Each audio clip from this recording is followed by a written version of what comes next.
apologies, I'm afraid, to Patrick Harvey and Polly McNeill, who both wish to ask a supplementary, but I'm afraid we have to move on to the next item of business, which is a statement by the First Minister, Nicola Sturgeon, on the Scottish Government's Programme for Government 2020-2021. The First Minister will take questions at the end of her statement. I would encourage all members who wish to ask a question to press their request to speak button as soon as possible. And I call on the First Minister, Nicola Sturgeon. Thank you, Presiding Officer. I want to start with just a very brief update on today's COVID statistics. An additional 154 positive cases were confirmed yesterday. That represents 1.2% of people newly tested, and it takes our total number of cases to 20,632. The full Health Board breakdown is available now on the Scottish Government website, but I want to draw attention to the fact that 66 of today's cases are in Greater Glasgow and Clyde, and the situation there is causing us some concern. Further analysis is underway, and I'll be chairing a meeting of the Resilience Committee late this afternoon to consider what action may be necessary to prevent further spread, and I will provide a further update after that. I can also confirm that a total of 264 patients are in hospital with COVID, which is 6 more than yesterday. 6 people are in intensive care, which is 1 more than yesterday. In the past 24 hours, though, no deaths were registered of patients who had tested positive, and the number of deaths under that measurement remains 2,494. Presiding Officer, these statistics remind us that the times that we are living through are far from normal. The pandemic continues to have a profound impact on our health and well-being, on business and the economy, indeed on our whole way of life. That is true here in Scotland and across the globe. It follows then that this is not a normal business as usual programme for government. Today's programme is clear that suppressing COVID is our most immediate priority, and it will remain so for some time. That is essential for the protection of health and life and for economic and social recovery. Put simply, if COVID runs rampant again, our economy will sustain even deeper, longer-lasting damage. This programme faces up to that inescapable fact. However, we will not simply hunker down and wait for this storm to pass. We can't afford to do that. We must end our contribution to climate change, improve biodiversity, invest in our national infrastructure, make our public services fit for the future, harness the economic and social opportunities of new technology, make homelessness history, and lift children out of poverty.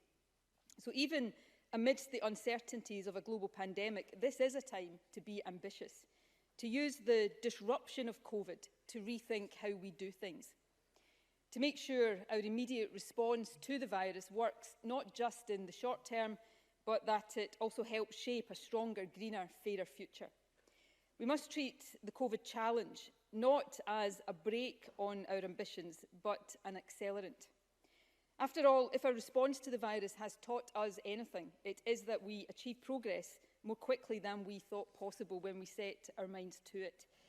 The rollout of a digital consulting system in the NHS had proceeded at a snail's pace for years. It was completed in less than a month after COVID struck. A new hospital was created in a matter of weeks. Armies of volunteers and public sector workers made sure the vulnerable had access to food and medicines. Rough sleepers were given places to stay, and unprecedented support for business was distributed quickly and effectively. None of us would have chosen to live through a global pandemic. We will always grieve the lives lost and never forget our separation from loved ones.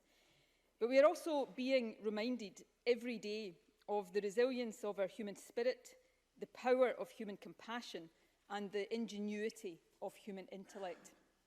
We must harness all of that for the future. So this programme for government sets out plans for a stronger, more resilient, more sustainable economy with a laser focus on creating new, good green jobs.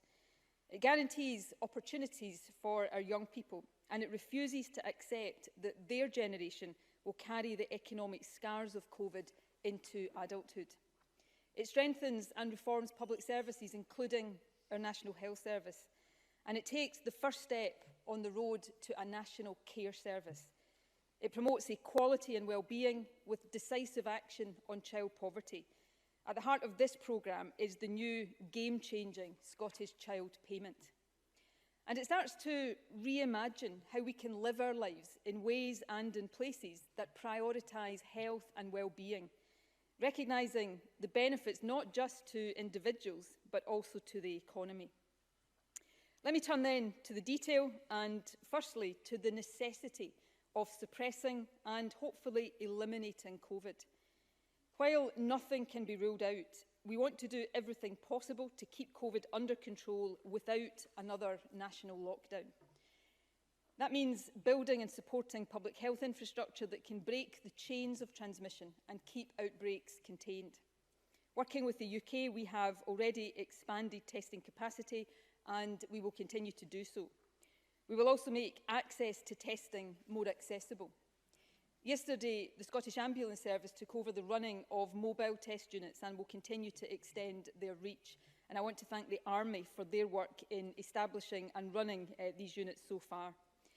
Also, by the end of October, 11 new walk-in testing centres will open across Scotland, and over the course of the winter, this will rise to 22. And we will ensure that decisions on who gets tested and for what purposes are informed by up-to-date scientific and clinical advice. We will also continue to strengthen, test and protect. Built from the bottom up, this system harnesses the skill of Scotland's well-established health protection teams. It is working extremely well so far, and I am very grateful to everyone involved. However, I can announce today a significant enhancement to Test and Protect. Later this month, we will launch Protect Scotland, our new proximity tracing app. The app will provide an additional means of notifying and giving advice if you've been exposed to someone who has tested positive, even if you don't know that person and they don't know you. There will be more information at the time of launch, as well as important assurances about privacy and confidentiality. But I encourage everyone to download and use the app as soon as it becomes available. Stopping the virus in its tracks, wherever possible, is our priority. However, we must be prepared for any second wave if it happens. Our NHS is already restarting procedures that had to be paused. However, it is also maintaining hospital and ICU capacity to deal with COVID if necessary. That includes keeping the NHS Louisa Jordan open through winter. We're also replenishing stocks and strengthening supply chains to ensure we have PPE for health and care workers. And I'm pleased to say that much of that PPE is now made here in Scotland. We're continuing to learn lessons to protect care home residents. This includes routine testing of care home workers. And we are reducing the potential concurrent winter risk of flu by extending eligibility for the flu vaccine to everyone over the age of 55, social care workers, and to those who live with shielded people. Keeping COVID under control is, of course, the responsibility of government first and foremost. But we cannot do it alone. It requires a continued collective effort. We will only succeed if we all play our part. That is why I ask again that everyone across Scotland abides by the crucial facts rules. Please do the right thing. Please help to keep our country safe. Presiding Officer, the health crisis has caused an economic crisis on a scale that none of us have experienced before. We have an immediate obligation to protect jobs and help businesses survive. We've already made available more than £2.3 billion of emergency funding for businesses, and we will continue to provide as much support as we possibly can. We also welcome the scale of the UK Government's economic interventions. However, the looming withdrawal of the furlough scheme risks a tsunami of redundancies. I am therefore calling again today on the UK to follow the lead of countries like France and Germany and extend the job retention scheme for a further 12 months, especially for those sectors hardest hit by COVID and with the longest road to recovery. Withdrawing this support while otherwise viable businesses are still unable to operate normally and in full and certain knowledge of the impact it will have would be unconscionable. Presiding Officer, it must not be allowed to happen. We will take all possible action to support the economy in the short term. But this programme also lays foundations for the future. It establishes a national mission to create new high-quality green jobs. This mission is underpinned by significant investment in our national infrastructure, in securing the economic benefits of the green transition, and in fully realising the potential of the tech revolution. I'll set out some of these investments and supporting initiatives shortly. But delivering on this mission and responding to the immediate employment challenges of COVID requires a massive focus on upskilling and reskilling the workforce. I can confirm that central to this, and indeed central to this programme, is a youth guarantee. A new partnership with Scotland's employers, backed by £60 million of government investment to guarantee everyone aged 16 to 24 a job, a place in education or a place in training. The Economy Secretary will publish the implementation plan for the Youth Guarantee tomorrow. But be in no doubt now, this guarantee signals our absolute determination that youth unemployment will not be a legacy of this pandemic. We are also earmarking £10 million to help employers recruit and retain apprentices. This will include incentives to take on apprentices who have been made redundant. And I can announce that this autumn we will launch the National Transition Training Fund. Backed by initial funding of £25 million, it will help up to 10,000 people of all ages retrain for jobs in growth sectors. We will also double to £20 million our Flexible Workforce Development Fund, which helps employers address skills gaps. And we will establish a Greens Jobs Fund, initially worth £100 million, which I'll say more about shortly. Supporting workers to upskill and retrain is essential. But COVID has brought about fundamental shifts in how people work. Greater flexibility over working patterns is important for health and well-being, and many businesses see benefits to that as well. At present, our advice, of course, is to work from home wherever possible. However, we expect that when more people do return to offices, some will want to go on working from home, at least for parts of the week. We will therefore set up a new Centre for Workplace Transformation to look at how and where work takes place and what support employees and businesses need to make this work. The programme for government includes a range of measures to protect key sectors badly affected by the pandemic, for example, tourism, creative industries and our cultural sector, all sectors crucial to this country's future. But investment in infrastructure is at the core of this programme. We will increase our investment in infrastructure year on year so that by the end of the next Parliament it will be £1.5 billion higher than last year.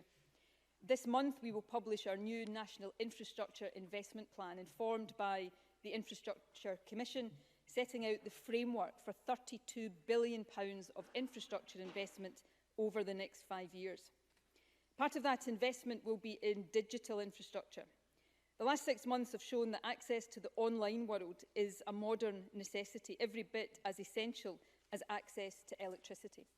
It is through technology that many of us have continued to work, learn, access life's essentials and stay in touch with loved ones. Our £600 million R100 programme will make superfast broadband available to every home and every business across the country. Scotland remains the only government in the UK to have guaranteed 100% access to superfast broadband.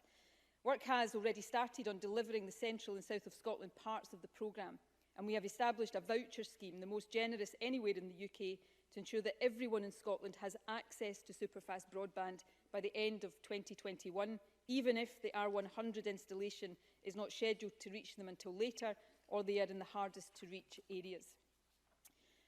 That said, Presiding Officer, better infrastructure alone will not secure the benefits of digital technology. We must also eliminate digital exclusion. During lockdown, working with the third sector, councils and Scotland's tech industry, we established Connecting Scotland. It has provided iPads and Chromebooks with internet connections to people on low incomes. It helps tackle the causes and the consequences of poverty. The initial priority was people shielding or at high risk of severe illness. The programme is now helping care leavers and low-income households with children. It connects families, improves employment opportunities and provides better access to healthcare and education. We intend to significantly expand the programme in the coming year. I can announce today that by the end of 2021, Connecting Scotland will provide an electronic device, unlimited data and 2 years of digital support and training to 50,000 people who would otherwise be without digital access that the rest of us take for granted.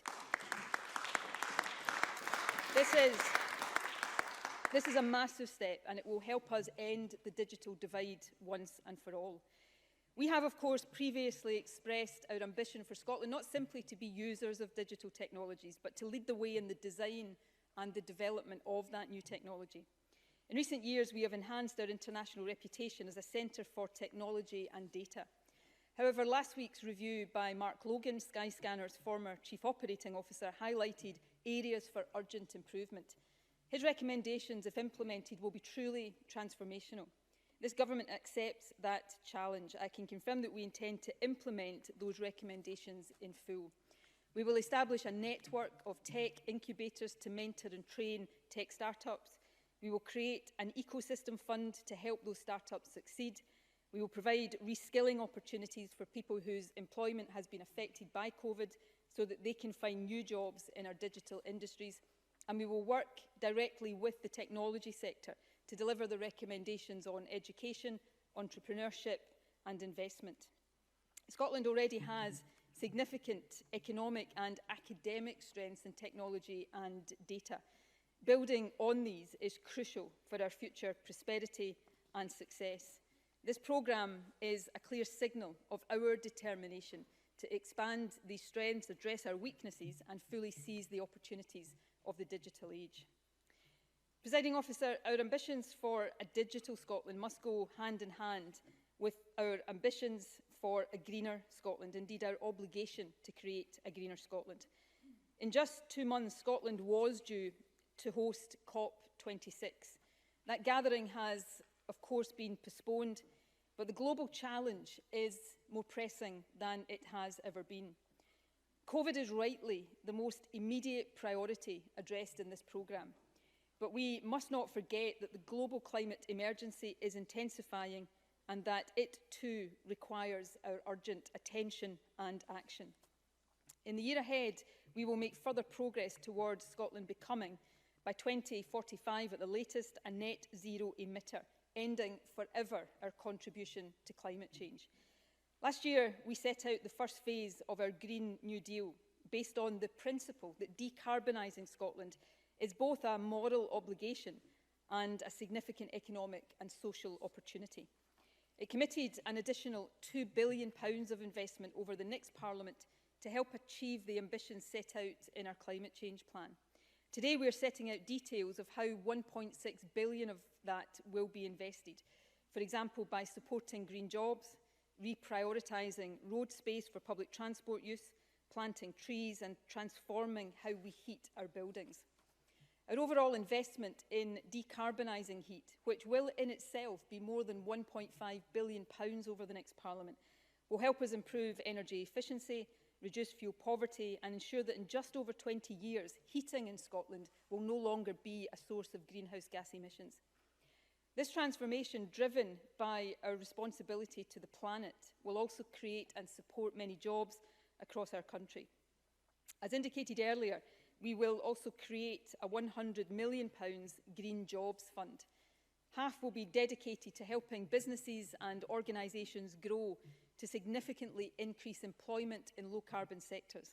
The other half will help businesses take advantage of public and private investment in the low-carbon economy. We will also help other industries become green. A £62 million energy transition fund will help oil and gas businesses diversify, something that is, of course, especially important for the northeast of Scotland.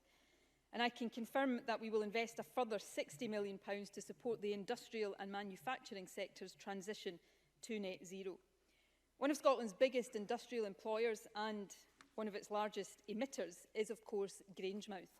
I can confirm, therefore, that we will establish a Grangemouth Future Industry Board to support a just transition at that cluster, promoting economic activity while advancing the move to a low-carbon future. We will also do much more to support the circular economy and support new energy technologies such as carbon capture and storage and hydrogen.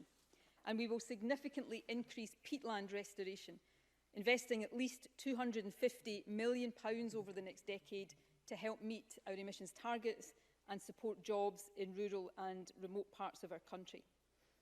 I can also announce that we will launch later this month the first round of our green investment portfolio, marketing more than £1 billion of low-carbon projects to investors across the world. And of course, the Scottish National Investment Bank will shortly open its doors for business.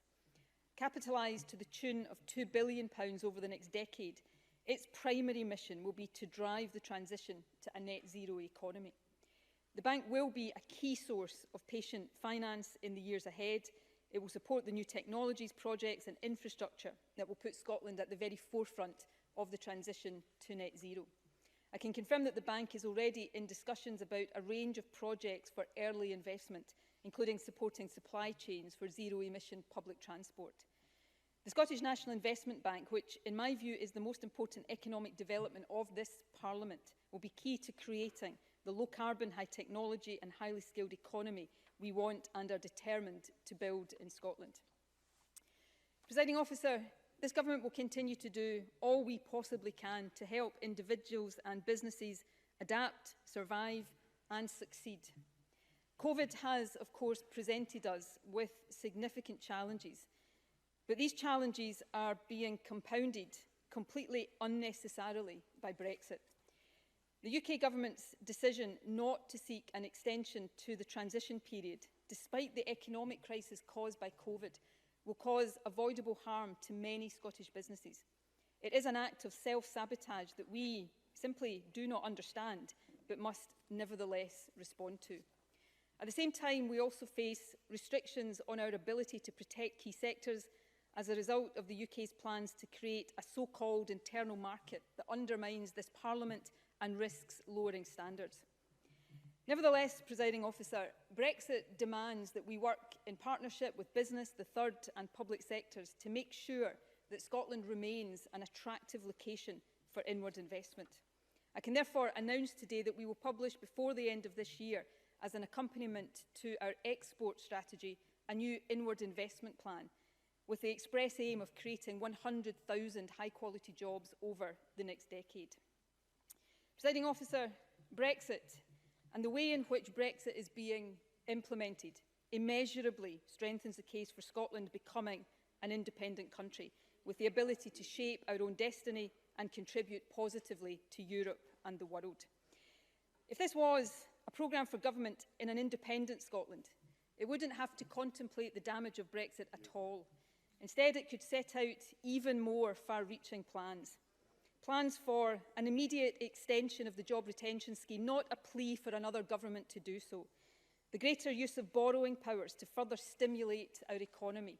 Transformation of our national grid to support faster development of renewables. A migration system that welcomes talent at all levels and supports people to make Scotland their home. A universal basic income and a social security system geared wholly, not just partially, to lifting households out of poverty.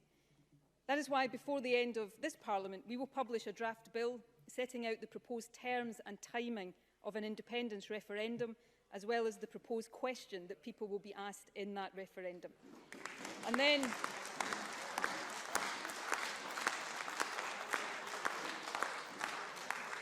then at next year's election, we will make the case for Scotland to become an independent country, and we will seek a clear endorsement of Scotland's right to choose our own future. Presiding Officer, the rainbows that appeared in windows across Scotland earlier this year were an expression of hope in the face of adversity. They were also a tribute to the dedication of our health and care workers. We owe them, each and every one of them, an enormous debt of gratitude, and that must be reflected in how we value and reward them. We are now in the final year of the 3-year NHS Agenda for Change pay deal. We are already working with trade unions to agree the negotiation of a new pay award for 2021-22. As part of this, we are considering options to recognise the enormous contribution of staff during the pandemic. We also acknowledge the impact of COVID on the mental health of many frontline workers and will establish a mental health network, including a workforce specialist service, to provide confidential assessment and treatment for those working in the NHS. COVID has reminded us how important it is to ensure the safety of patients. We will continue to support the work of the Scottish Patient Safety Programme, and in response to the Baroness Cumberledge review commissioned as a result of concern about mesh implants, I can announce today that we will also establish a Patient Safety Commissioner. The Health Secretary will set out more details next week.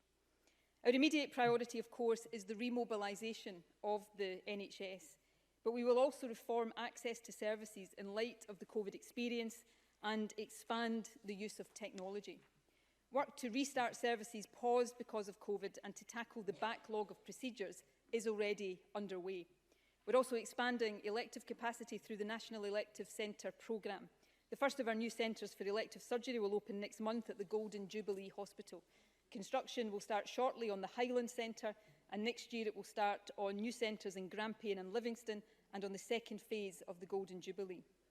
A new National Cancer Recovery Plan will be published in the autumn to drive forward recovery and improvement of these vital services, and will prioritise prompt detection of cancers through early diagnostic centres. Crucially, in the months ahead, we will build on the rapid expansion of digital access to care that was achieved in response to COVID.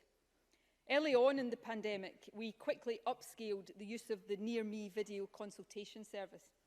In the week before that started, just over 300 video consultations took place across our NHS. In the last week of June, that number was 17,000. Patient satisfaction with the service was also high. That shows us how quickly progress can be made. So while we recognise that video consultations will not be appropriate for every patient or every situation, I can confirm that we intend to move to the position where Near Me is the default option for patient consultations. We also intend to develop the use of Near Me in social care. Accident and emergency services were also transformed during COVID, and we will learn from that experience too. A new 24/7 service operated by NHS 24 will help patients not in need of immediate emergency care to access clinical assessments by phone or online before attending an A&E department. We will also support the Pharmacy First initiative, which allows common ailments to be treated by community pharmacists. This is part of a wider set of reforms to community health services. Our aim is to ensure that multidisciplinary teams in a network of community treatment and care facilities, just like the one I visited yesterday at Site Hill, provide as much care and treatment as possible in communities and close to home.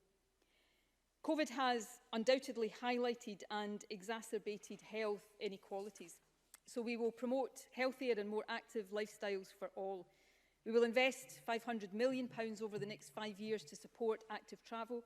This will help local authorities develop new walkways, reallocate road space and increase access to bikes. We will also implement low emission zones in our 4 biggest cities to improve air quality. The first of these has already been established in Glasgow, and the others will be operational by early 2022. We will also work to encourage healthier eating and take forward plans to tackle obesity and support healthy weight. And we will continue to tackle the harms caused by alcohol and tobacco. We will also deliver on the key recommendations of the Drug Deaths Task Force, for example by tackling the stigma that too often prevents people seeking treatment and funding vital research into drugs deaths in Scotland.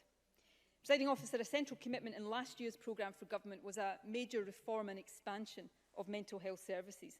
This year's programme continues that journey. Again, we will build on the approaches adopted during the pandemic. During lockdown, the reach of the Distress Brief Intervention programme was expanded. This provides support for people in distress who contact emergency services but who do not need emergency clinical help. Evaluations have shown that this approach saves lives. I can confirm, therefore, that we will expand the Distress Brief Interventions programme across every part of Scotland. We will also work with health boards to retain the mental health assessment centres established during the pandemic. And we will deliver the major expansion of mental health support for children and young people announced in last year's programme for government. Presiding Officer, I have focused largely so far on the National Health Service, but the pandemic has reminded us of the vital importance of social care services and of the extraordinary professionalism, dedication and compassion of those who work in that sector. However, it has also underlined the need for improvement and reform. I can therefore announce today the immediate establishment of a comprehensive independent review of adult social care. The review will seek the views of those with direct experience of adult social care and make recommendations for immediate improvements. However, more fundamentally, it will examine and set out options for the creation of a national care service. The Health Secretary will set out more detail in her statement later today. However, I can confirm that we will ask the review to produce its first report by January so that we can start to act quickly on its findings. The quality of adult social care is something that matters deeply to all of us. This is a moment to be bold and to build a service fit for the future. The National Health Service was born out of the tragedy of World War II. Let us resolve that we will build out of the COVID crisis the lasting and positive legacy of a high-quality national care service for all who need it.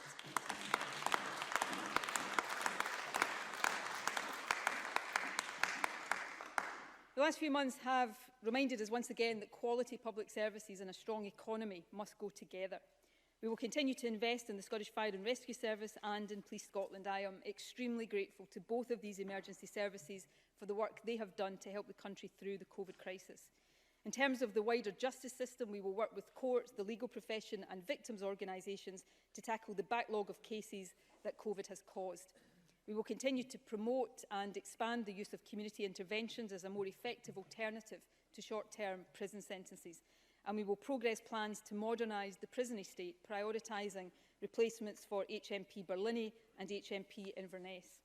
And by the end of 2022, we will have delivered a new national women's prison and 2 community custody units for women in Glasgow and Dundee, ensuring that the needs of women in our criminal justice system are better addressed. We will also introduce in this session of Parliament a new domestic abuse bill. This will legislate for emergency protection orders to better safeguard those at immediate risk of domestic abuse. That bill is one of 4 that we will introduce before the end of this term. The others are the Budget Bill, a bill relating to medical and dentistry education at St Andrews University, and a truly landmark bill to incorporate the UN Convention on the Rights of the Child into Scots law, which I will say more about later.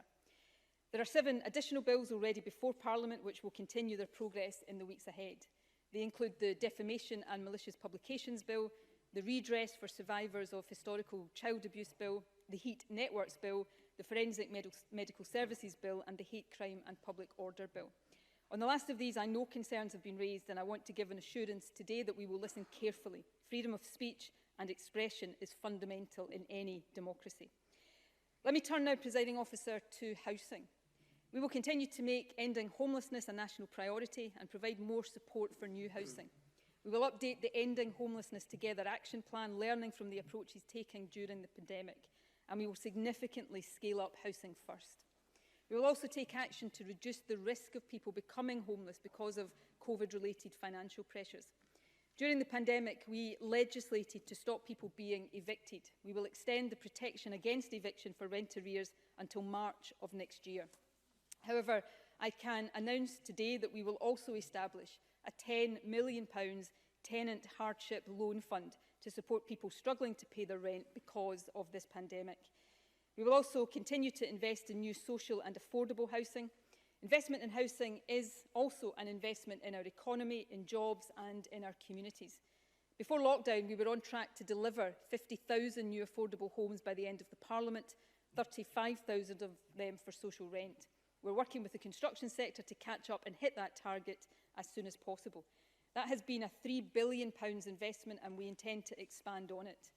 We've already committed a further £300 million of housing investment in the next financial year that will secure much needed homes and also support around 10,000 jobs. Later this year, we'll publish a new 20-year vision for good quality, zero carbon housing with access to community services, transport links and green space. For social housing, we will set new standards on carbon emissions, digital infrastructure and access to outdoor space and room for home working. This vision will be based on extensive consultation and the Social Renewal Advisory Board, whose recommendations have been influential in several areas of this programme, will help ensure it reflects our experiences of the pandemic. It will also be backed by substantial new funding for the remainder of the next Parliament, which will be confirmed in the capital spending review later in the year. The last few months, as we have been able to travel less, have reminded us just how important our local communities are. The concept of what is called the 20-minute neighbourhood has attracted growing global interest in recent years. The basic idea is that people in any part of a town or city should be able to find shops, green space, public services, leisure facilities and ideally work within 20 minutes walk of a good, affordable home. We intend to work with local authorities and others to turn that vision into reality through our policies on transport, regeneration, housing and the environment. And to support it, we will invest £275 million in community-led regeneration and town centre revitalisation. The pandemic reinforced what we already know. The quality of homes and communities impact directly on our health, happiness and well-being, and those impacts are unequal. The plans in this programme for government to invest in quality housing and better neighbourhoods aim to transform that for the better. Presiding Officer, like our support for housing, the social safety net is also an investment in our collective well-being. During COVID, we expanded the Scottish Welfare Fund, increased payments for carers and provided additional support for emergency food supplies. Social Security Scotland now delivers 8 benefits to people across the country. 4 of these are new and don't exist elsewhere in the UK, and the other 4 are more generous than the UK benefits they replaced. In November, our new social security system will reach its most significant milestone when it starts taking applications for the new Scottish Child Payment. The first payments will be in the pockets of eligible families in February next year. Despite the 6-month disruption of COVID, that is just 2 months later than initially planned. The Scottish Child Payment will give eligible families £10 a week for each child, initially for those under the age of 6 and then, when fully implemented, up to age 16. Together with support available through the Best Start grant, the Scottish Child Payment will be truly game-changing in our fight against child poverty. During the winter, we'll also start making payments through the Child Winter Heating Assistance Programme, providing £200 per child for families of severely disabled children. Social security is part of the social contract between government and citizen. It is an expression of our solidarity as a society. It's more important than ever to support, strengthen and invest in it, and this government will do exactly that. The child payment, like the baby box, symbolises our determination to ensure that every child has the best start in life. This generation of children and young people have experienced a year unlike anything we could have anticipated. We have a duty to ensure that the impact of the past few months doesn't disadvantage them in years to come. One of the most important pledges of this Parliament was our commitment to ensure 1,140 hours of free childcare a year for all 3- and 4-year-olds and eligible 2-year-olds. This commitment was on course to be delivered from August. Inevitably, COVID has delayed it, but we remain committed to delivering it in full. A firm date for completion will be agreed between the Scottish Government and local authorities before the end of this year. In schools, closing the attainment gap remains our defining aim, but we mustn't underestimate the impact that closure of schools will have had on it. We have already confirmed pupil equity funding of £130 million for the next financial year, and we've allocated an additional £80 million this year for the recruitment of additional teachers and support staff to help young people catch up in their education. We've already established a review of the awarding of SQA qualifications and will ensure a broader consideration of our approach to assessments and qualifications in future.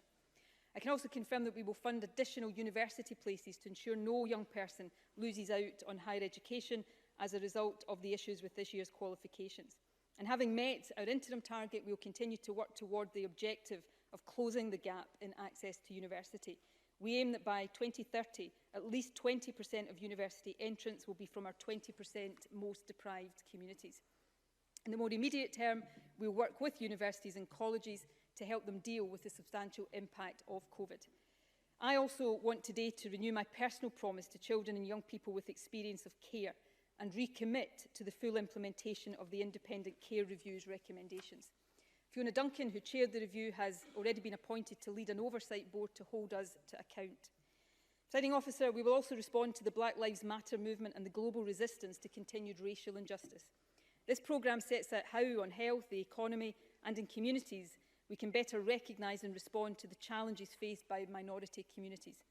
We will also work to educate young people on our past and on the need to challenge racial injustice in the present. And we will sponsor an independent expert group to make recommendations on how to raise awareness of Scotland's role in colonialism, slavery and historic injustice, and how that manifests itself in society today. And finally, Presiding Officer, I can confirm that we will shortly introduce one of the most ambitious pieces of legislation in the 20-year history of devolution. We will, to the maximum extent possible, fully and directly incorporate into Scots law the United Nations Convention on the Rights of the Child. This will mean public authorities, including government, will be required by law to act in ways compatible with the Convention's requirements to recognise, respect and be accountable for the rights of children in what we do. The implications of this bill will be profound, far-reaching and long-lasting, and it is a commitment that exemplifies the importance this government attaches to the rights, opportunities and future of all of our young people. Presiding Officer, that view to the future is the note I want to end on. But first let me reflect on the past. It is less than 3 weeks since we commemorated the 75th anniversary of VJ Day and the end of World War II. One of the many impressive things about that World War II generation is the way in which, even in desperate times, they resolved to build a better world. They created institutions from our National Health Service to the United Nations, which have stood the test of time and serve us to this day. The crisis we face today is different and in many ways less extreme, but it is without doubt the biggest challenge our generation has faced. It would be easy to focus on nothing but COVID, and of course the effort to suppress it will occupy us for some time yet. But we should also seize this moment to imagine and start to build a better future. That is why this programme, as well as tackling COVID, renews our commitment to end once and for all Scotland's contribution to climate change. It acknowledges the social solidarity of recent months and aspires to a more equal country. It invests in the skills and technologies people will need for the future. It lays plans for homes and neighbourhoods, which we hope can be cherished for generations. It commits to the vision of a national care service to match the post-war National Health Service.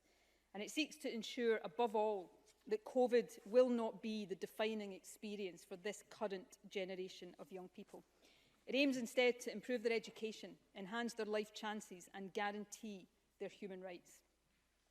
Presiding Officer, this is a programme for government which necessarily prepares us for what may well be a very difficult winter, but it also encourages us to lift our eyes, find hope in our hearts and plan for brighter days ahead.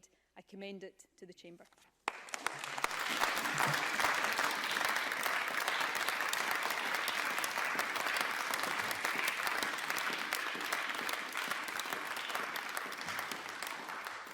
Thank you very much, colleagues. The First Minister will now take questions on her statement. So members who wish to ask a question, please press their request to speak buttons.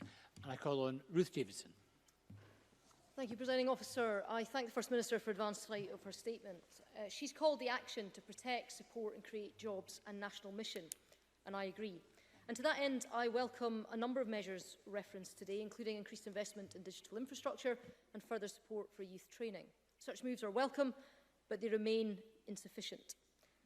The First Minister will know that 99.3% of all of Scotland's businesses are small and medium enterprises. She will know that they support more than 1 million jobs and comprise more than half of all private sector employment. So it's disappointing that while her statement today ran to over 6,000 words, she missed out two: small business. They are vital to what happens next, because when global shocks happen, it is the efforts of individuals who pull countries out of the mire. In the 3 years following the 2008 crash, 88% of people that went from unemployment to employment did so through either an SME or through self-employment. So getting help for small business right is a fundamental part of getting our national response right. And Scotland's small businesses have some specific practical asks. The first is for reassurance. And while we all hope we do not have to experience another Scotland-wide lockdown, the recent experience of Aberdeen shows how disruptive to small businesses local lockdowns are. Yesterday, we proposed the creation of a hardship fund for firms hit by such restrictions. Such a specialised fund would provide reassurance to small businesses that help was guaranteed if they were told to close their doors. Yesterday, the First Minister said she would consider all good ideas. So will she commit now to considering this one and give small businesses that reassurance? First Minister. Can I thank Ruth Davidson for her comments? Can I say I absolutely understand the importance of small businesses to our economy, indeed to our society, our well-being as a country, which is why I'm so very proud to be right now the leader of the government that in a previous term of Parliament introduced the small business bonus, such as the importance of the small business community to everything we do in our country. So much of what the programme for government covers will help businesses of all shapes and sizes, including small and medium-sized enterprises, whether that is the ongoing emergency support or longer term, our commitment to digital infrastructure, our commitment to help businesses fill the skills gaps that they have, and also retraining the workforce to ensure that small businesses have access to a skilled population in the future. We will consider all suggestions. I make the point that I will always make when pleas for more funding are made for understandable reasons, that our budget in the Scottish Government is largely finite because we don't have access to the borrowing powers that the UK Government does. So if we want more money to flow through into help for businesses, then either the UK Government has to make those decisions or give us the borrowing powers to do it ourselves. But we, in relation to Aberdeen, we made money available for a hardship fund there, and we will continue to look at every way in which we can support businesses. Of course, the biggest thing we can do, the most important thing we can do to support business is to keep COVID suppressed so that we don't have further restrictions on their ability to trade. And where we have increases in the transmission of the virus, try to take early action so that we keep our economy and, of course, keep our schools open. Of course, the biggest threat facing businesses of all sizes in the immediate term is the withdrawal of the furlough scheme, and I hope people across the chamber will join with me in calling on the UK Government not to withdraw that support prematurely, so that the support we can give, building on that foundation, is not the benefit of that is not taken away by the disaster that will befall businesses if the furlough scheme is withdrawn as currently planned. Ruth Davison. First Minister asked where the money might come from, and I would point out that £6.5 billion has been transferred in Barnett consequentials from the UK Government to her government. That's not allocated. Presiding Officer, yesterday I walked down George Street in my constituency of Edinburgh Central. It's one of the major retail destinations of our country, and I was shocked at the number of businesses who've simply not opened their doors. And I know that that will be replicated or worse in the shopping streets in towns across the country.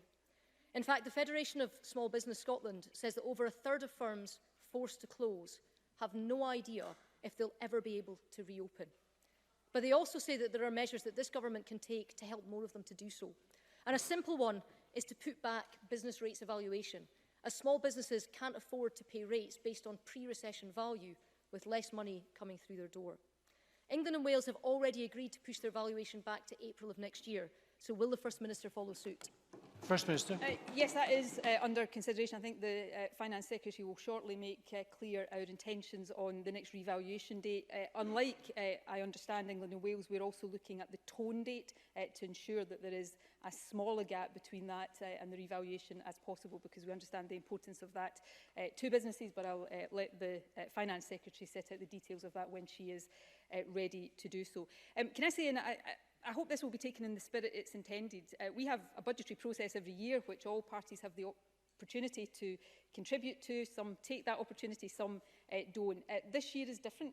We have to constantly look on an ongoing basis how the money we have at our disposal is allocated to help businesses like the ones Ruth Davidson is talking about. But no party should come to this chamber and make the claim that we have large reserves of money unallocated within our budget. So the sums that Ruth Davison talked about, that is money that is allocated right now, helping our public services, helping businesses, and supporting a range of priorities and initiatives across the country. So unless Ruth Davison or others are going to argue for the increased borrowing powers or argue for other sources of revenue, then if you want us to spend money on one priority, you have to be prepared to say also where we should take that money from. And I will listen to suggestions that are made, as we have tried to respond to suggestions throughout this crisis so far.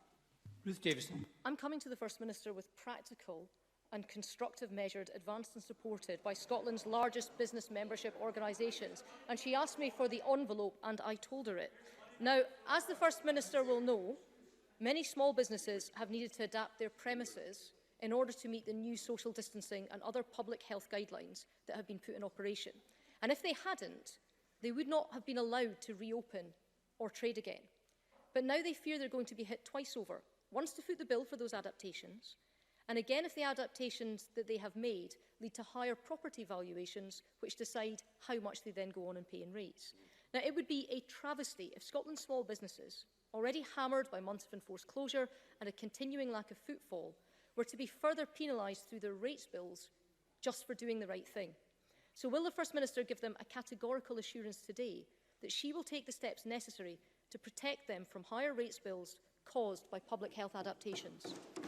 First Minister. I think if Ruth Davidson had listened carefully to the first part of my last answer, she would probably have heard the direction of travel in terms of the date of revaluation, because one of the reasons for looking to potentially delay revaluation is that because of the fall-off in business activity and also the other factors that businesses have been dealing with. I don't want businesses to be hit, having already been hit by COVID and the changes that have been necessitated by that, being hit unfairly in addition to that. So we will take those steps in the way that we consider best designed to protect businesses from the kind of effect that is being pointed out. I think it is right and proper for the Finance Secretary to do that work in detail and to announce it properly to this Parliament. But I think anybody listening to me right now would get a fairly clear hint of the direction of travel.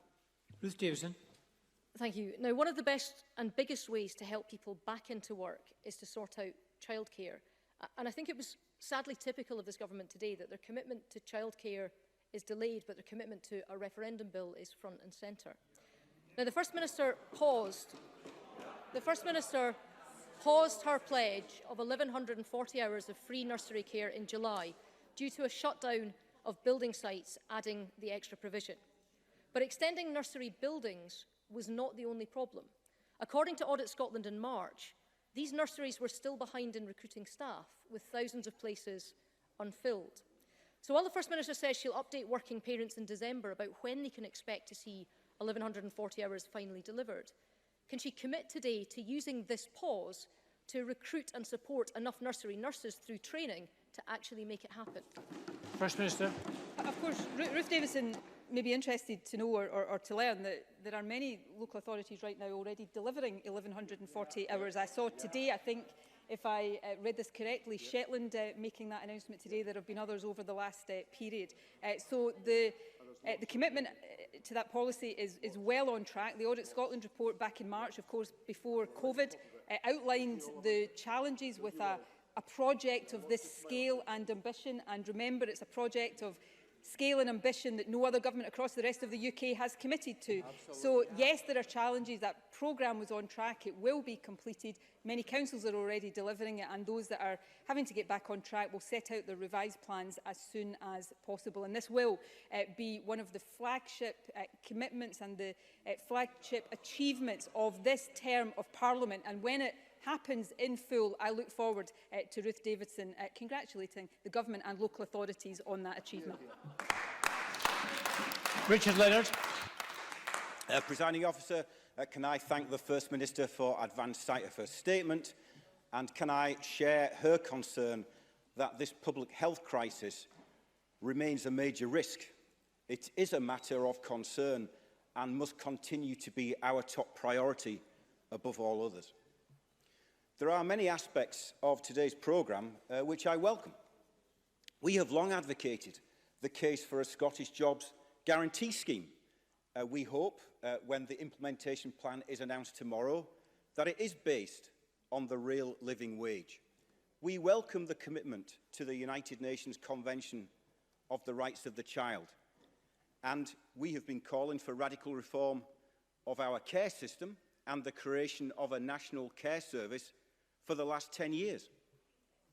At the weekend, the First Minister said of this year's programme for government, and I quote her, "We have an opportunity not simply to go back to how things were, but to address many of the deep-seated challenges our country faces."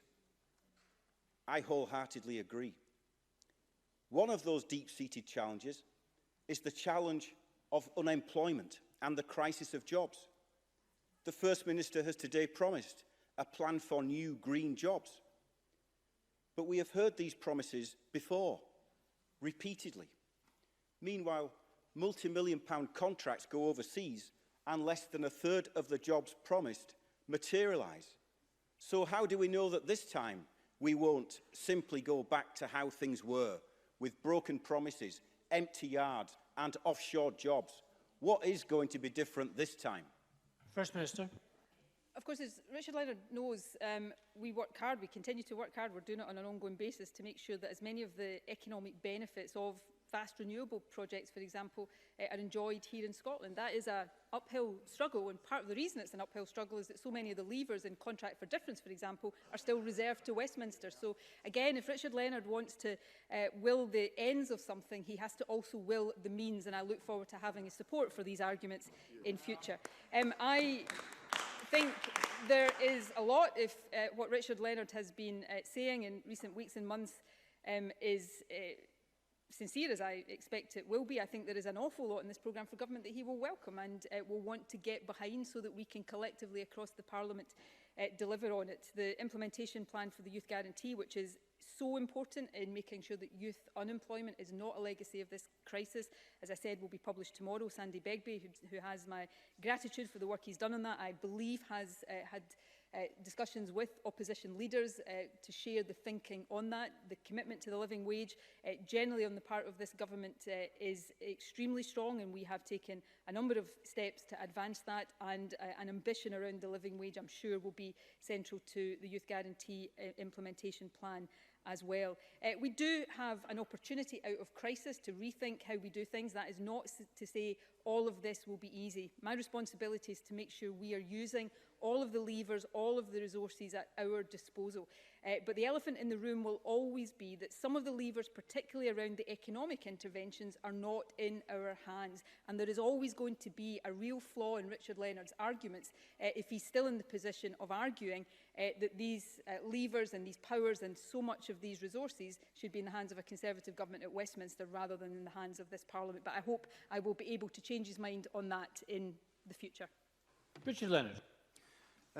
Thank the First Minister for that answer. I mean, I just am reminded that back in 2010, the Scottish Government promised in its low-carbon economic strategy 130,000 jobs in renewables and low-carbon technologies by 2020. In the 2020 route map for renewable energy, 40,000 jobs in renewables by 2020, and the list goes on. But there is another deep-seated challenge that the country faces, and that's the crisis of rising poverty, homelessness, and the affordability of housing. Over the last 10 years, rents in the private rented sector have soared year on year. They went up by around 5% in the city of Glasgow last year alone. Back in June, SNP MSPs teamed up with the Tories to block Scottish Labour's Fair Rents Bill, promoted by Pauline McNeill, from even being debated in this Parliament. There is still time. While the Tenant Hardship Fund is welcome, it is not enough. It is treating the symptoms and not the causes. The Scottish Government can still legislate now to tackle this fundamental issue of affordable rent by adopting the Fair Rents Bill as part of this programme for government.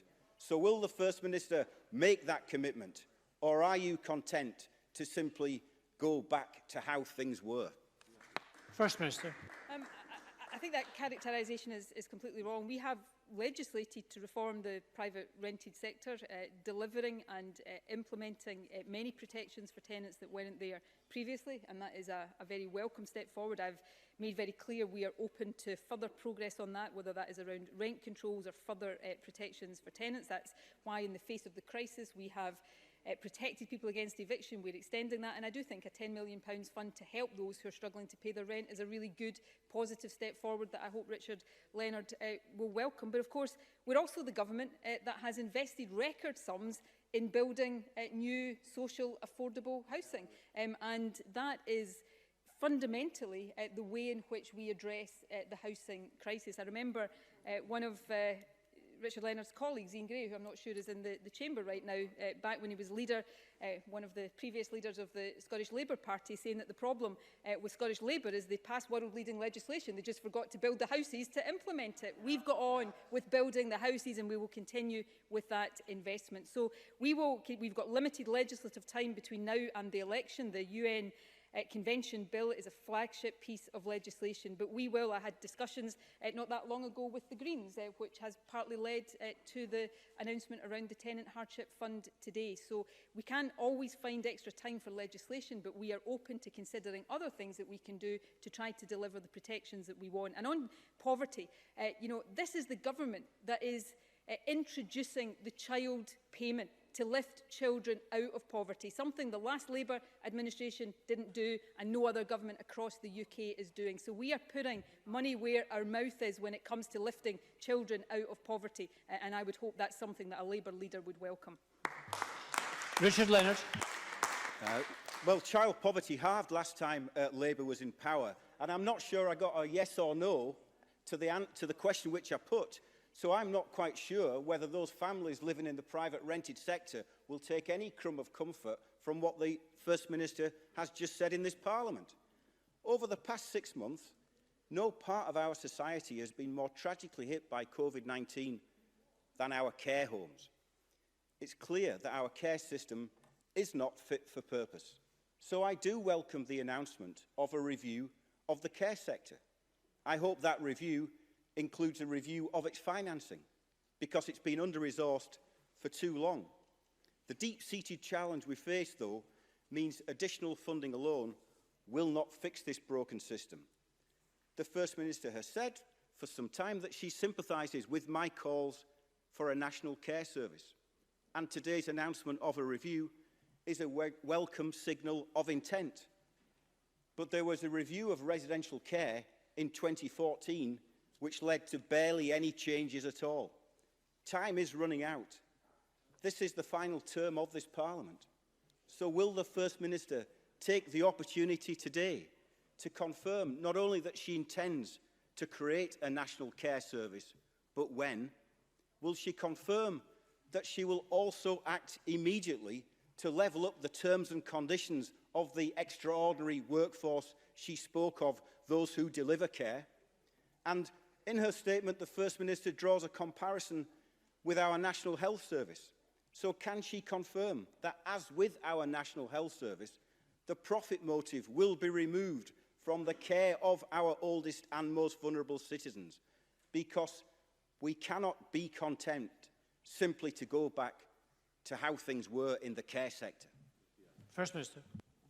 Before we move on to the National Care Service, just to come back to the point about tenants, and Richard Leonard asked about, I think the expression he used was crumbs of comfort. I think it's actually of more help and comfort in the immediate terms in the face of a crisis to have a £10 million fund than wait 6 months for legislation. So we are acting now to protect tenants, and of course we will continue to consider other suggestions for the longer term. Look, on a National Care Service, Richard Leonard, he did it on the Scottish Child Payment, he perhaps is about to do it on the National Care Service, of spending weeks calling for something and then as soon as we commit to it, instead of welcoming that, deciding to grump and groan about it. So we will get on with the detail of this. I want to see a National Care Service. I think the vision of that is one that should inspire and excite all of us, but the difference between calling for something in opposition and delivering it in government is you have to work out the detail and get it right and implement that properly, which is why we will establish the review immediately, call on it to give an initial report by January so that we can begin to act on its recommendations. And I would hope that review would listen to and take soundings from all of the opposition parties in this chamber. But, you know, we can use this moment either to, you know, sort of continue to disagree on the detail of this, or come together. I'm not sure all of us will be able to come together on these things, but those of us who broadly perhaps do agree, come together and try to seize this moment as a chance for genuine transformational change. And I hope Richard Leonard will be in the latter camp. Alison Johnson. Thank you. The context of this programme for government is unprecedented. In the midst of a global pandemic, the prospect of a no-deal Brexit fast approaching, and Tory moves to undermine devolution, it's no surprise that the opportunity to choose our own future is appealing to ever more people. But the work to build a new Scotland has to start now. There is much to welcome in this programme for government, not least the youth guarantee and a recognition of the need for a national care service. I do question, though, the urgency and scale of announced actions. I welcome the Green Jobs Fund that we've long called for, but can the First Minister tell us how many jobs this fund aims to create, how many households will be lifted out of fuel poverty as a result, and will the £100 million be spent this year? And I warmly welcome the establishment of a transition board for Grangemouth, but will a similar board be established for the communities around the Mossmorran gas plant, the Hunterston nuclear plant, and wherever we seek to support communities in the long overdue just transition to a greener Scotland? First Minister. Well, we will absolutely look at replicating the approach at Grangemouth elsewhere. We established the Just Transition Commission, of course, to guide us in making sure that as we make that move to a net zero society, we're not leaving communities like those behind, communities that have been dependent on industries for a long, long time, not repeating the mistakes that were made in these industrial transformations of the past. We'll obviously set out more details of the various funds that I've announced today in the budgetary process. I would say that, I think I did say it today, that in terms of decarbonising heat, which will help not just create jobs, but reduce fuel poverty, the commitment to funding in that over the course of the next Parliament is not £100 million, it's £1.5 billion.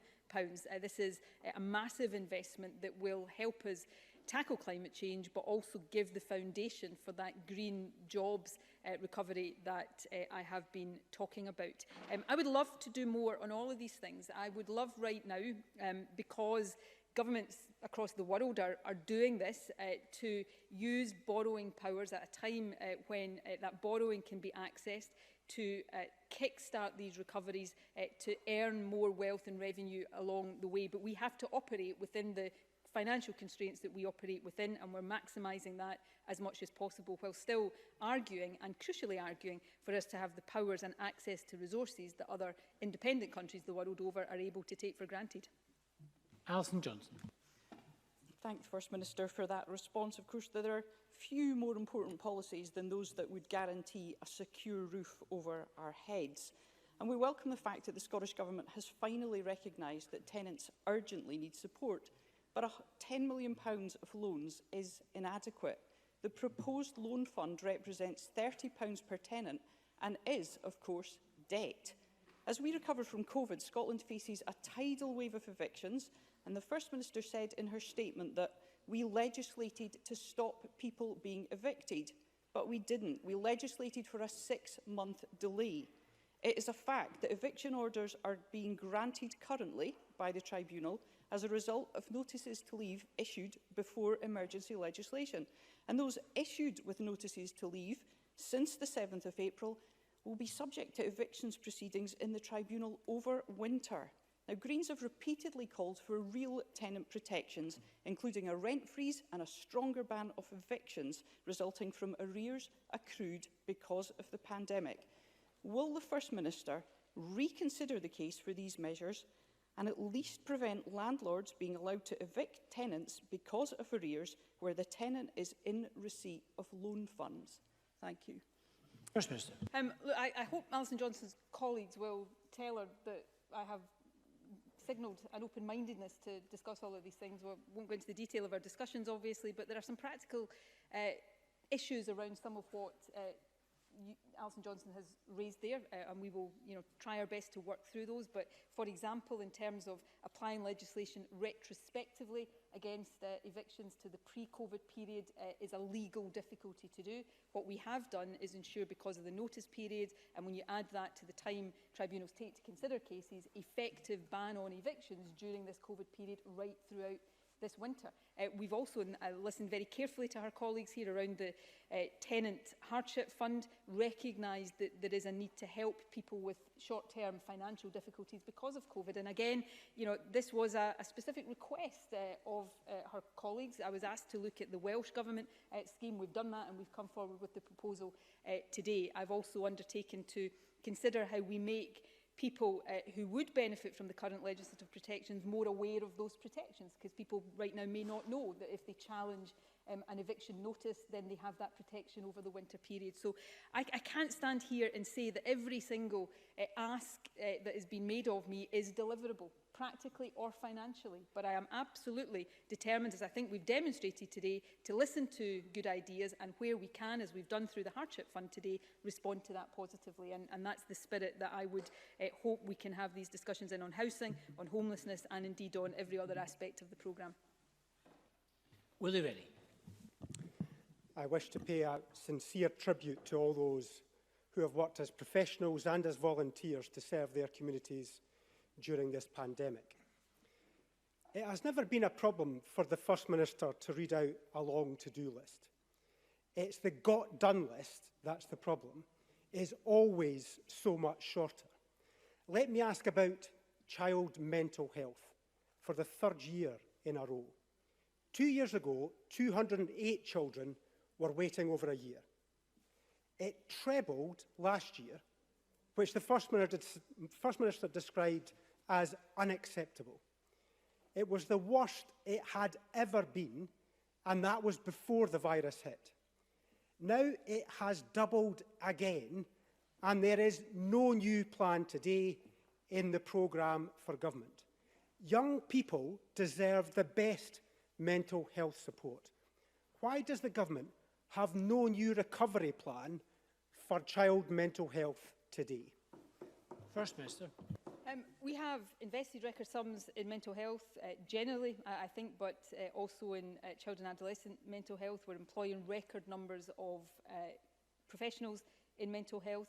We are employing school counsellors across our school estate to be more preventative. What we set out last year in the programme for government was a plan of action to reform how we deliver child and adolescent mental health services, to rely less on specialist services, make sure they're there for people who need specialist care, but have a much more preventative plan of action and approach. So the National Wellbeing Service, for example. Inevitably, as so much of our work has suffered from this, there has been disruption for COVID. We're getting that back on track. I think it would have been wrong to announce today a new programme. Here we want to deliver the commitments that we set out, and we are getting on with doing that. And of course, additional support through distress brief interventions, for example, generally for mental health, making mental health services more accessible. These are priorities we will continue to take forward. Willie Rennie. Minister, the numbers have doubled, but there's nothing new in the child mental health arena today. Yet another plan on independence. We were told it was on pause and everything was about the pandemic. But independence, and they're at it again, got the loudest applause of the afternoon. That tells you all about their priorities. Lives and livelihoods are still under threat. This deserves our undivided attention. What should already be on the got-done list is childcare. At a time when we should be investing in the future of our young people, the government has diverted funds elsewhere and delayed the 1140 hours for up to a year. It's certainly not, as the First Minister described, well on track. There is no strong economic recovery without strong childcare, and that is missing from this statement. Young people deserve better on mental health and better on childcare. Is the First Minister really satisfied? First Minister. I think Willie Rennie is just wrong on childcare. We are delivering a commitment on... Oh, welcome back to Mike Rumbles. Glad you're able to join us briefly. We are delivering on childcare, something that goes way beyond any other part of the UK, and will deliver the same amount of childcare for 3- and 4-year-olds and eligible 2-year-olds as children spend in primary school. That was on track to be delivered in August. Many local authorities are already delivering it. Most reasonable people will understand the disruption to that because construction couldn't happen, and councils did have to deflect some of their attention to dealing with the immediate issues of COVID, as the Scottish Government did. Of course, the policy has been fully funded and not a single penny of that has been taken away from local authorities.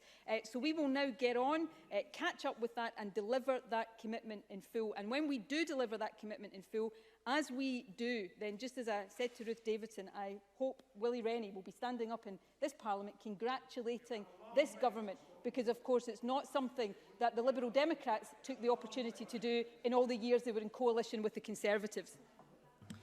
Thank you. Can we move now to Angela Constance, before followed by Murdo Fraser. Angela Constance. Presiding officer, the question is no longer should we establish a national care service, but how. Therefore, can the First Minister say how the comprehensive review of adult health and social care will, in short order, take the first vital steps towards a national service delivered locally, working to national standards and plans, stripping out profiteering at the expense of care, and ensures that the voices of those who use and work in the service are at its very heart? First Minister. Well, can I thank Angela Constance for her question, thank her for her leadership on this issue, where I think not only has she set out the vision for a national care service, but has also been engaging with the complexities and the detail of that. The Health Secretary will make a statement actually after this one later today, and we'll set out more details of the review. We want the review to give a swift and critical analysis of the options that are open to us to deliver reform in the care sector, and to look at the practical and detailed issues that require to be considered and resolved in terms of moving to a national care service. And they are many and varied. They are about staffing, they are about the integration with the health service, they are about charging for care. All of that has to be looked at and considered. But this is an opportunity to get this right and to do that, I think, at pace. So I will leave the Health Secretary to set out more of the details.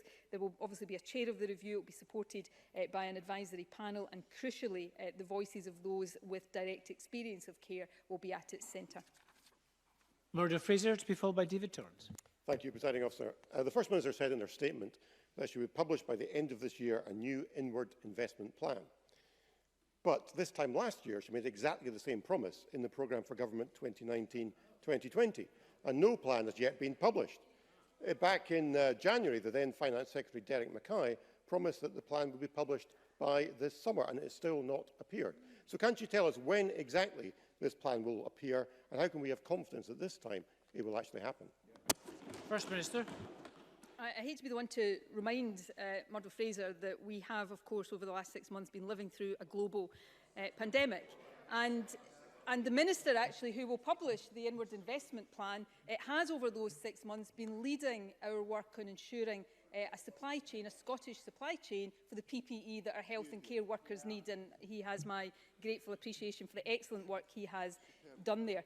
He'll publish that inward investment. It will take a very strategic approach to the markets and the sectors that we want to target to maximise inward investment. Of course, inward investment has been a real success story for Scotland for the last 6-7 years or so, where we've outperformed every other part of the UK apart from London and the South East. But, you know, for a representative of a party who's trying to shut Scotland off from all of its international markets right now, to stand up here and lecture this government on inward investment really does take some nerve. David Torrance, to be followed by Jackie Bailey. Thank you, Presiding Officer. The First Minister touched on the ways that this pandemic has impacted on our treasured health and social care staff, particularly around the toll it will be having on their mental health. Can the First Minister expand a bit further on how the funding the Scottish Government will be providing to health boards will support staff? First Minister. Well, we are, I'm sure all of us, not just me, are deeply grateful to all of our health and care staff for their work, commitment and professionalism over the past few months. A range of wellbeing resources has been put in place by health boards at a local level and also at national level. We've established the National Wellbeing Hub, and any member of staff can find that at www.promise, that's promise without an E at the end, .scot. The Programme for Government sets out the commitment to establish a mental health network to enhance existing mental health care provision, which will include additional funding to health boards to enhance their capacity to provide psychological interventions to those whose mental health has been severely affected. And as I said earlier, we will establish a workforce specialist service to provide confidential assessment and treatment for mental ill health for those who need that. Jackie Bailey, to be followed by Gillian Martin. I'm genuinely astonished that the First Minister is spending any of her time in the remaining days of this Parliament on an independence referendum when the priorities of this Parliament and the priorities of the country are focused on the NHS and economic recovery. So let me focus on economic recovery, because the Infrastructure Investment Plan and Capital Spending Review were due to be published last year to create the conditions for a fairer and greener economy. Unfortunately, that didn't happen.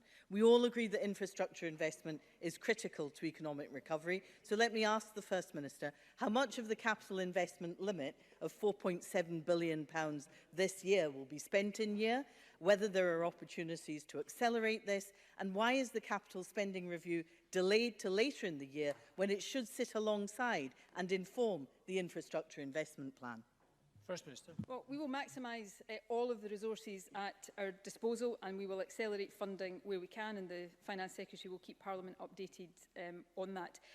See, this is a flaw in Labour's argument. They rightly and understandably want us to do things always at our own hand, but we are dependent on financial decisions, budgetary decisions being taken at Westminster in order to know what our funding envelope is. We had a budget at UK level that was delayed last year, which had implications for our budget, and we don't yet know when those decisions will be taken by the UK government this year. That is the statement of fact, and if Labour don't want it to be like that, then I suspect they should be arguing along with us for us to have full economic and financial powers here in this Parliament. But we will set out all of that when we have the visibility of the funding that we have available to us. And, you know, that is why, one of the many reasons why I do want us to stop as a country being always at the mercy of Westminster governments, and as is the case right now, a Conservative Westminster government that doesn't have our interests at heart. And I will argue that case. I will argue that case proudly, and I think it is one that is gathering support every single day. But I don't think anybody across the country, even my worst critic, which may be Jackie Baillie or may be somebody else in this chamber, who knows, could doubt my commitment to steering this country through the crisis we face right now, and that will continue to be my priority every single day that we are in it. Gillian Martin, to be followed by Jamie Green. Thank you, Presiding Officer. The First Minister has said that we have to seize this moment to build a greener economy, and I welcome the investment in decarbonising heat and having better energy efficiency, and I declare an interest as an Honorary Vice President of Energy Action Scotland. Can the First Minister outline how this builds on the energy efficiency and fuel poverty commitments made in the last year's programme for government? First Minister. Last year we committed to scale up this work, and that included last year an additional £30 million of capital spend. The commitments in this programme mean that by the end of the next Parliament, the total capital spend on decarbonising heat will reach £1.6 billion. The groundbreaking investment, of course, will help to remove poor energy efficiency as one of the main drivers of fuel poverty, while providing significant multi-year investment to help us develop our supply chains and support the skills that are needed there. It will also secure jobs. Our initial estimates, and my apologies to Alison Johnson, I should have given her this figure earlier on, that at least 5,000 jobs will have been directly supported by the end of this programme for investment, with many more expected in the wider supply chain and economy. Jamie Green, to be followed by Kenny Gibson. Thank you, Presiding Officer. Today, the Education Secretary confirmed that over 30,000 school pupils have been tested for COVID in what remains a worrying time for both them and their teachers. He also ruled out providing schools with home test kits, which could easily be used to help Scotland's most vulnerable pupils get back into the classroom quickly, where it is safe for them to do so. Demand is rising, so we must meet that demand. First Minister, today you said in your statement that this government wants access to testing more accessible. Doesn't this sound like one way to do just that? First Minister. We'll continue to keep all of the decisions around testing under review. I think the way in which young people are accessing testing right now is working. It is the right way. We had, I don't know what the figure is yet for the totality of last week, but between last week and the previous week, I think there was a 300% increase in the number of young people being tested, but only 2 more cases were actually tested positive. So young people do have access to testing, and it's important that we ensure that that continues to be the case. We consider these things literally on a daily basis, because as demand rises, as we go into the winter, we will need to make sure that our capacity rises, but also that it retains within it the flexibility required, and we will always consider whether there are different options for testing everybody, but in particular young people. What I would say is that these are not always easy tests to do, particularly for children, and I think that will also be a feature if we are expecting schools themselves to administer the tests. What I would say is that understandably there's been anxiety as schools have gone back from teachers, parents, no doubt kids themselves. And it's really important to be vigilant if your child has any of the symptoms of COVID to get tested, but the National Clinical Director wrote an open letter yesterday also reassuring parents that if your child has the symptoms of a cold but not the symptoms of COVID, there's no need to get them tested. And I would repeat the statistic we published last week of the 17,500 young people that were tested in the previous week. 49 of them tested positive. So I'm not saying to any parent not to be vigilant, but I do think that helps to put in context the situation in schools and communities across the country. Kenneth Gibson, to be followed by Monica Lennon. Thank you, Presiding Officer. First Minister, there's clear evidence that women in many areas of clinical need, most startling the treatment of cardiovascular conditions, do not receive the same quality of treatment as men. Last year's programme for government set out a commitment to deliver a women's health plan, with a women's health group established in February of this year. Can the First Minister outline how the Scottish Government will build on this commitment to tackle women's health inequalities? First Minister. This programme reaffirms the commitment we have to tackling women's health inequalities, and it confirms that we are continuing work to develop the Women's Health Plan. Work of the Women's Health Group, which is the expert group overseeing development and implementation of the plan, has already started. They have met twice. They met in February and have met in August and agreed a direction for the plan, including outlined timescales for delivery. They've developed and published a lived experience survey, which will now inform next phases of the plan and will ensure that women's voices and experiences are central to its development. The Women's Health Plan will focus on ensuring that women have access to specialist menopause services, improved support and speedy diagnosis for endometriosis, and improved access to abortion and contraception services. Monica Lennon, to be followed by Bruce Crawford. Thank you, Presiding Officer. There is a lot in the programme for government that we campaigned for and therefore welcome. So we will work constructively with ministers to ensure these commitments are delivered rapidly, because the people of Scotland need action, not further reflection. This is especially true for Scotland's drugs crisis. I heard a commitment to further research by the Drug Death Task Force, which of course is important, but nothing specific on residential rehab. So will the First Minister make a commitment to expand access to residential rehab, and will she meet with the recovery charity Favour UK, who presented the government with 23 recommendations on action that could be taken now? I'm always happy to consider meeting with groups and individuals, or considering the recommendations they put forward. And Joe Fitzpatrick, who leads this work for the government, I'm sure would be happy, if he hasn't already, to meet with them too. We will take forward the recommendations of the Drugs Death Task Force, and we will continue to set out the detail of the work that we do there. I made two specific references today, which are both important. One is the finding that it is often, it's not the only factor here, obviously, but it is often stigma that prevents people coming forward for treatment and support, and we need to tackle that. But also there is a need to invest in research to further understand some of the causes and drivers of the drugs death crisis in Scotland. So we will take forward these recommendations, but as on all matters, but particularly on a matter as serious as this, we'll always be willing to listen to those with that frontline lived experience. Bruce Crawford, to be followed by Donald Cameron. First Minister, I'm pleased you have reconfirmed that ending homelessness continues to be a national priority. But First Minister, do you agree the recent statistics on homelessness in Scotland showed some concerning trends? For instance, in the Stirling area, there was an increase of 127 or 27% in the number of homeless households. I'm aware that by extending the eviction ban in Scotland, the Scottish Government has helped stop people becoming homeless as a result of the pandemic. But First Minister, can I ask what further measures in the programme for government will help address the challenge of homelessness? And can she outline what other ways the Scottish Government is working to tackle homelessness and rough sleeping? First Minister. Can I thank Bruce Crawford for his question? I do find the most recent homelessness statistics a cause for concern. this does not detract from that, but the most recent statistics were largely, I think there was a short period when that went into the COVID crisis, but largely predate the COVID crisis. Obviously, there has been different approaches taken to making sure rough sleepers had places to stay during this crisis. I think we need to learn from, and one of the things that I often reflect on is the different ways in which we've made much quicker progress in a time of crisis than we would ever have managed before, and we need to keep that pace of delivery going. In terms of how we will specifically, we're going to update the Ending Homelessness Together action plan.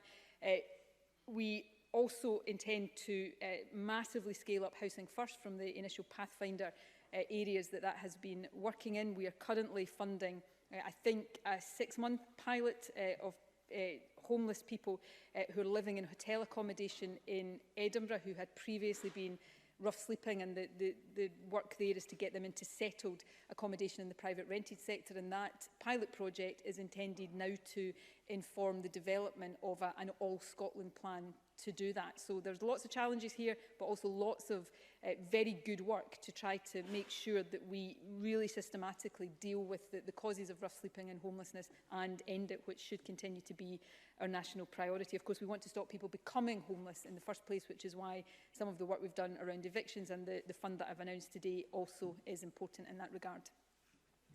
Donald Cameron, to be followed by Stuart McMillan. Thank you. Even before the pandemic struck, this government was failing to get hospital waiting times under control. But the present crisis has plainly exacerbated this. We learnt last week that there are some 71,000 patients currently waiting more than 12 weeks for hospital treatment. And the First Minister has today referred to various remobilisation initiatives that will occur in the year ahead. But can she tell Parliament what action her government is taking right now so that people waiting right now for vital treatment can be seen as soon as it is safe and practicable to do so? First Minister. That is what the remobilisation work is all about, making sure that health boards are bringing services back on stream. They're in some respects having to do that differently. In accident emergency services, for example, the need for physical distancing changes the way in which these services are delivered. We have always been very clear with health boards. They should be continuing to, right through the crisis, have been continuing to see people with a need for urgent treatment, and at many points during the crisis, the Chief Medical Officer and others were very explicit that people should be coming forward for treatment. There is now a process underway to deal with backlogs and restore procedures in a way that has clinical prioritisation absolutely at its heart, where people who are most in need of treatment most quickly get that priority. This is going to take some time, and in parallel to that, of course, we need to continue the work that was underway before COVID to build up capacity. The National Elective Centre programme is an important part of that, but so too is the expansion of digital access, the Near Me consultation. It's not the whole solution, but it does in some respects transform the way patients are able to access the health service. So this work will be extremely important in the weeks ahead as well as the months ahead. Of course, it all has to be done while the health service inevitably and inescapably manages to retain capacity should we start to see, which I fervently hope we don't, hospital admissions and ICU admissions from COVID rise again as we go into the winter. So this, I'm afraid, is a delicate balancing act. It is not easy and straightforward, but health boards and indeed the Health Secretary are absolutely focused on it. Stuart McMillan, to be followed by Colin Smith. Thank you, Presiding Officer. Can the First Minister tell me if this programme for government will provide opportunities for communities like Inverclyde, who have been hardest hit by COVID-19, in addition to the long-lasting employment, health and social inequalities that exist? I think there's lots of aspects of this programme that will be of particular help and assistance to communities like Inverclyde. The work around retraining and upskilling the workforce is going to be important across Scotland, but particularly in regions and in sectors that might be particularly and disproportionately hit by the economic downturn. And I think the other part of the programme I would point to is the work around place-making. We have been really powerfully reminded because of this crisis, when we were all confined to homes and local neighbourhoods, of how important the quality of the places we stay is. So the funding I announced today, backed by the work we intend to do around 20-minute neighbourhoods, town centre regeneration, all of that is really important, I think, for many communities across the country, but I think will have particular relevance to communities that the member represents. Of course, so too is all of the work around social security provision to make sure that we continue to focus on lifting families out of poverty. Colin Smith to be followed by Bob Doris. Thank you, President Officer. Across Scotland, communities are witnessing local bus routes that were stopped during lockdown now being permanently axed, not least due to a lack of any meaningful conditions on service levels being placed on private bus firms in return for taxpayers' grants. So could the First Minister tell us why, a year since the Transport Bill was passed by this Parliament, there's no mention in this programme for government of giving councils the powers and funding they need and want to set up and run their own local bus services, services that are desperately needed if we are to halt the dismantling of bus routes we've seen in the past decade? First Minister. Well, of course, that bill has been passed. We are willing to discuss with councils how we take that forward. Clearly, as has been the case in many respects, there have been other issues that have been preoccupying councils and government over the past few months, but I'm happy to get the Transport Secretary to write to the member with details of how that work will be taken forward. Bob Doris to be followed by Liam Kerr. Presiding Officer, I welcome the £60 million youth guarantee. But will the First Minister outline how community-based groups, including those in my constituency of Maryland Springburn, who are engaging in youth and community learning activities, can be supported to help deliver this youth guarantee? First Minister. Well, as I said earlier on, the Economy Secretary will set out more details of the youth guarantee tomorrow, but it is going to take a collective effort on the part of government, local authorities, employers, indeed community organisations as well. The community learning sector will be really important. It has shown a significant level of flexibility and resilience, indeed innovation over the pandemic, and they'll be central to all of the work we do to guarantee opportunities for young people, and we want to ensure that community learning and development plays a role in not just the youth guarantee but civic and economic recovery overall. In addition to the youth guarantee, it's worth pointing out that we're also investing £3 million in a youth work and education recovery fund that will focus on ensuring that young people have the wider support that they need to build a positive future. Thank you. Liam Kerr to be followed by Rona Mackay. Presiding Officer, the First Minister said in her statement that freedom of speech and expression is fundamental in any democracy. The hate crime bill has been criticised by, amongst others, the Law Society of Scotland, the Scottish Police Federation and several cultural figures as a threat to freedom of speech. So will the First Minister listen to these criticisms and withdraw and rethink the hate crime bill, which so many have spoken out against? First Minister. The member's been in this Parliament for long enough, I would hope, to know how the legislative process works. And, you know, I said today, and I deliberately said it today, because I know there have been concerns raised about this bill, and I think it is important that we listen to those concerns. I answered a question about this in First Minister's questions last week. The concept of offences about stirring up hatred are not new in Scots law. They've existed for racial offences for quite some time. So there are really good reasons, and it was actually one of the member's own colleagues last week that rightly raised the issue of disability hate crime. There's really good reasons why we need to make sure we've got laws in this country that are capable of tackling hate crime, because it is pernicious and horrible, and we should have zero tolerance to it. But we've got to do that in a way that respects and protects people's legitimate freedom of speech and expression. And as with so many really important things we do in society, these are not always straightforward things. They involve balancing, striking balances, and they involve getting into the real detail of how we get this right. So we're at the start of a legislative process, and I think the right thing to do is to listen to concerns, to go through the committee scrutiny process, and if there are amendments we need to make to reassure people who have legitimate concerns, we certainly give an undertaking to do that. But I wanted specifically to mention it today just to give an indication to people that we hear these concerns and we want to navigate a way through this bill that does what we want to do around hate crime, but doesn't leave people thinking that their legitimate right to freedom of speech has been compromised. Rona Mackay to be followed by Claudia Beamish. Thank you, Presiding Officer. While the pandemic has been difficult for all of us in many ways, for some it has led to unimaginable consequences, and we've sadly seen increased levels of domestic abuse and gender-based violence. What's the Scottish Government doing to tackle violence against women and girls? First Minister. Right since the start of this crisis, and particularly since the start of lockdown, when we were asking people effectively to stay in their own homes, I and many others have been deeply concerned about the greater risks that people who are victims of domestic abuse, which in the main is women and children, although obviously not exclusively, the increased risks that they would be facing. I know Police Scotland continues to prioritise domestic abuse cases, and we're focused, and we have been focused all along, in ensuring that frontline services can continue to offer support. Back in March, we gave additional funding to Women's Aid and other frontline services, and implementing the Equally Safe strategy to prevent violence against women and girls remains a priority within this programme. And of course, as I indicated earlier on, we'll bring forward legislation on domestic abuse protection orders. My message to those suffering domestic abuse, and it should be the message that comes from all of us, is you're not on your own. There is help out there, and you should not hesitate to come forward and get help. Claudia Beamish, to be followed by Maurice Golden. Thank you, Presiding Officer. The First Minister commits her government to a green jobs focus, which Scottish Labour has long argued for. This includes £60 million to support the industrial and manufacturing sector's transition to net zero.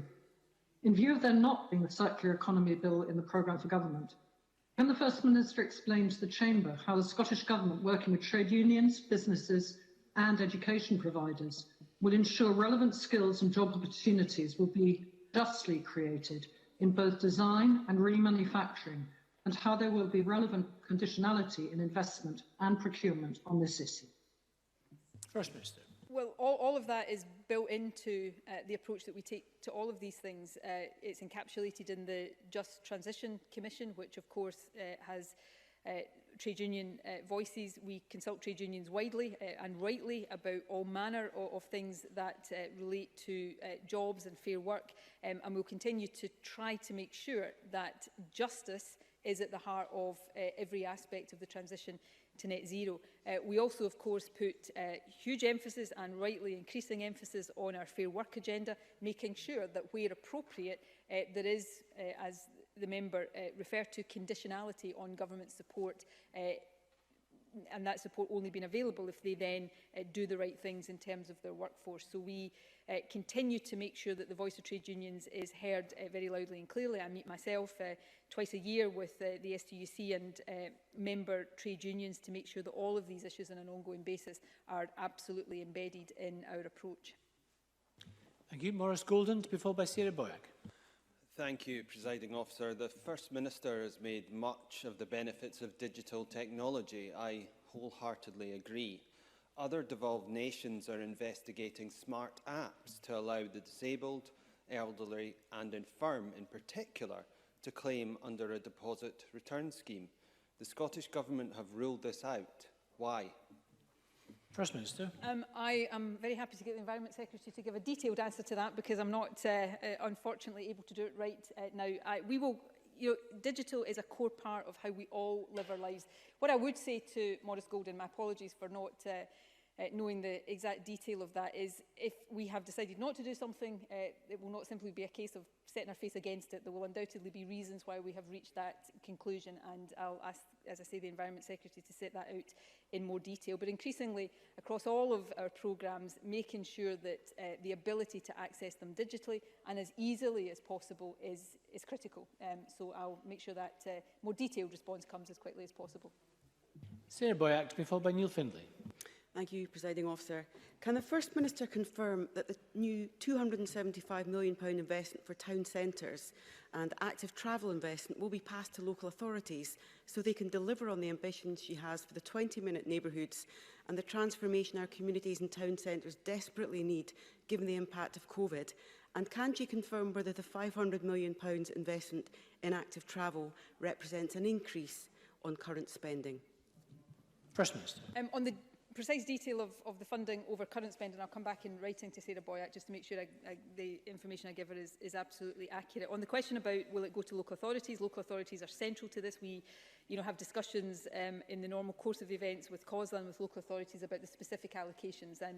But in terms of active travel, in terms of community regeneration, we can't do that without local authorities. So in one way, shape or form, this is money that will be spent in local communities, and I am fairly sure that a significant chunk of it will be guided in that way by local authorities. But that will all be part of the budgetary discussions we have with local authorities on an ongoing basis. And Neil Findlay. Can I welcome the Government's commitment to appoint a patient safety commissioner? Social care owners and trade unions have asked the Government to introduce national collective bargaining for many years now. The only barrier to that appears to be the Government, who have been reluctant to go down that route. This doesn't need to wait for another review. So will the First Minister agree to bring trade unions and the social care owners together and to now, right now, begin implementing sectoral bargaining in that area?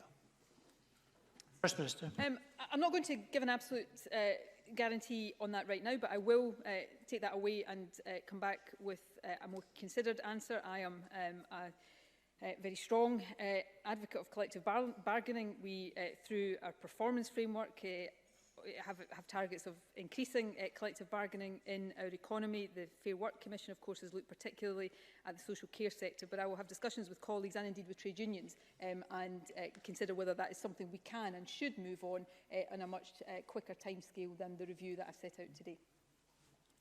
Thank you very much. That ends the statement on the programme for government. We'll resume with a debate on this programme for government tomorrow afternoon. Before we move on to the next item of business, I'm just going to have a short suspension before we move on to the next item of business.